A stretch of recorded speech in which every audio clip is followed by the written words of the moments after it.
بسم اللہ الرحمن الرحیم۔ السلام علیکم دوستو۔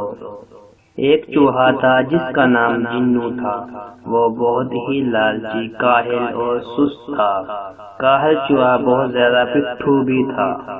اس کا پیٹ کبھی نہیں بھرتا تھا۔ ایک دن کی بات ہے، جنو کی ماں نے کہا، بیٹا تم بہت زیادہ کھاتے ہو لیکن کام کاج سے جی چراتے ہو۔ تم اپنے حصے کے علاوہ میرا اور تمہارے پاپا کا بھی کھانا کھا جاتے ہو، یہ اچھی بات نہیں ہے۔ آج سے تم اپنا کھانا خود تلاش کرو گے۔ ہاں ایک بات یاد رکھنا، لالچ مت کرنا۔ زیادہ کھانے کے چکر میں کبھی کسی مصیبت میں مت پڑ جانا، اپنا دھیان رکھنا۔ جنو بہت اداس ہو گیا مگر اسے جانا ہی پڑا۔ وہ کھانے کی تلاش میں نکل گیا۔ ابھی وہ کچھ ہی دور گیا تھا کہ اسے راستے میں ایک گھیو کا دانہ ملا۔ وہ خوش ہو گیا۔ اس نے گھیو کا دانہ اٹھا لیا۔ تب ہی اس کی نظر خرگوش پر پڑی۔ خرگوش سے دیکھ کر ہنس رہا تھا۔ تم مجھے دیکھ کر کیوں ہنس رہے ہو؟ جنو نے خرگوش سے پوچھا۔ میں تو تمہاری بے وقوفی پر ہنس رہا ہوں۔ ارے ایک انسان کی بیل گاڑی یہاں سے گزری ہے، تھوڑا اور آگے جاؤ تمہیں گھیو کی بالی مل جائے گی۔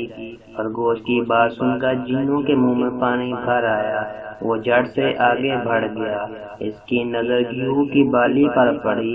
بالی راستے میں پڑی ہوئی تھی۔ جنو چوہے نے وہ بالی اٹھا لی اور خوشی کے مارے ناچنے لگا۔ تب ہی وہاں ایک گدھیری آ گئی۔ اس نے چوہے سے کہا، ایک گھیو کی بالی کیا ملی؟ تم تو اچھلنے کودنے اور ناچنے لگے۔ ارے اور محنت کرو، تھوڑا آگے جاؤ، تمہیں ایک بالی کی جگہ گھیو کا پودا مل جائے گا۔ چوہے کو گدھیری کی بات پسند آ گئی۔ وہ جھٹ سے آگے بڑھ گیا۔ چلتے چلتے وہ تھک گیا تھا کہ اچانک اس کی نظر گھیو کے پودے پر پڑی۔ گھیو کا پودا راستے میں گرا ہوا تھا۔ پودے میں بالیاں بالیاں تھی۔ جنو خوشی کے مارے اچھلنے کودنے لگا۔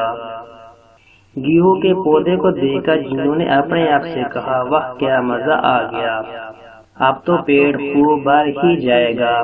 بندر نے جب چوہے کو اس طرح ناچتے گاتے اور اچھلتے کودتے دیکھا تو چھلانگ مار کر اس کے قریب آیا اور کہا، تم بھی یار بڑے بیوقوف لگتے ہو، بڑا سوچو، بڑا کام کرو، اگر تمہیں کئی دنوں کا کھانا ایک ہی جگہ مل جائے تو ایسا وہ کون سی جگہ ہے؟ چوہے نے بندر سے پوچھا۔ بس یہاں سے صرف 50 قدم کے فاصلے پر گیہوں کی فصل کا ایک بہت بڑا کھیت ہے، وہاں چلے جاؤ اور زندگی بھر موج کرو۔ بندر نے جنو کو بتایا۔ چوہا بندر کی باتوں میں آ گیا۔